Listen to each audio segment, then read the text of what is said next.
Rat race: what rodent drivers can teach us about mental health. Richmond, United States, AFP. The girls can't hide their excitement as they're brought out to the racing arena. Blacktail is up first, taking a few seconds to sniff her surroundings before placing her paw on a lever and zooming away. After storming to the finish line, she devours a well-earned Froot Loop hanging on a treat tree. Blacktail is one of the University of Richmond's rat drivers, a group that first dazzled the world with their ability to operate tiny cars back in 2019. Now, the rodents serve as ambassadors for the school's Behavioral Neuroscience Laboratory, headed by Professor Kelly Lambert.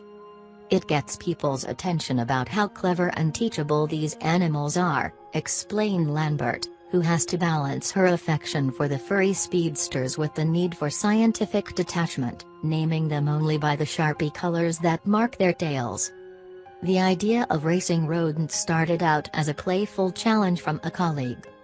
But far from being a novelty act, the animals are part of a boundary-pushing project exploring the ways in which environmental enrichment sculpts the brain, and could in turn hold potential for solving human mental health challenges.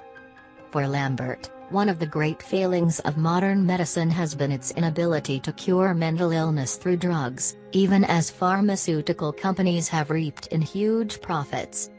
These pharmaceutical approaches have faced increasing scrutiny since a landmark study published in July questioned the theory that chemical imbalances, especially a lack of serotonin, cause depression. Fruits of their labor.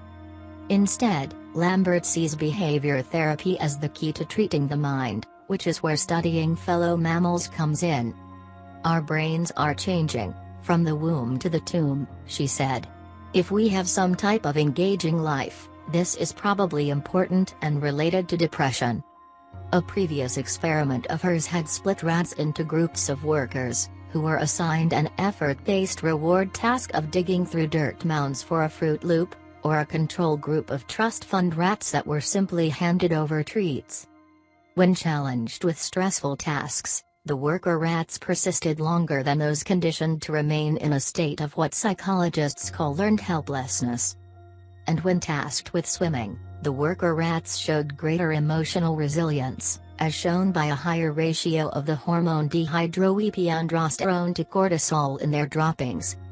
Rats that learned to drive also had biomarkers of greater resilience and lowered stress, which Lambert suggests might be linked to the satisfaction of acquiring a new skill, like a human mastering a new piano piece. They make pathways that they take over and over again in the wild, and we wanted to see if they could continue to have this great navigational skill in a vehicle, explained research lab specialist Olivia Harding. Training wasn't simple. The team first tried having the rats nudge the driving control with their snouts, before finding the animals preferred to stand on their hind legs and use their front paws. Early car models required the rats to touch wiring placed in the front, left, or right of the car, completing a mild electric circuit that corresponded to movement direction.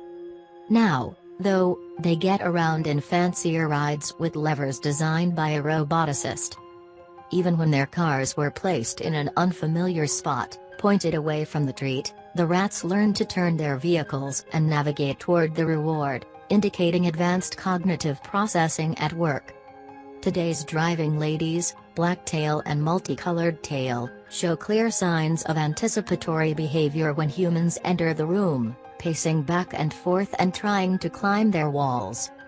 However, just like people, not all rats have similar interests. While certain individuals seemed eager to drive just for the fun of it, others did so just for treats, while still others couldn't be coaxed into participating at all. Into the wild. Female rats in particular were long ignored by science, because earlier generations of researchers thought their 4-day estrus cycles muddied research results. This potentially deprived scientists of female-specific insights, a trend Lambert has been adamant to reverse in her experiments, and is also now a required condition for federal grants. Lambert recognized early in her career that studying rats living non-enriched lives inside cages without obstacle courses and activities was of limited use, akin to studying humans in solitary confinement.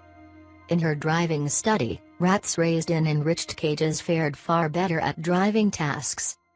Her most recent paper focused on differences between lab rats and those caught in the wild, finding the latter had larger brains, more brain cells, larger spleens to fight disease, and much higher stress levels than their captive cousins. It kind of blows my mind that there had been so little interest in understanding these differences, given their possible impact on human medicine, she said. It also raises an intriguing philosophical question: are we more like the caged lab rats, the enriched setting lab rats, or the wild rats?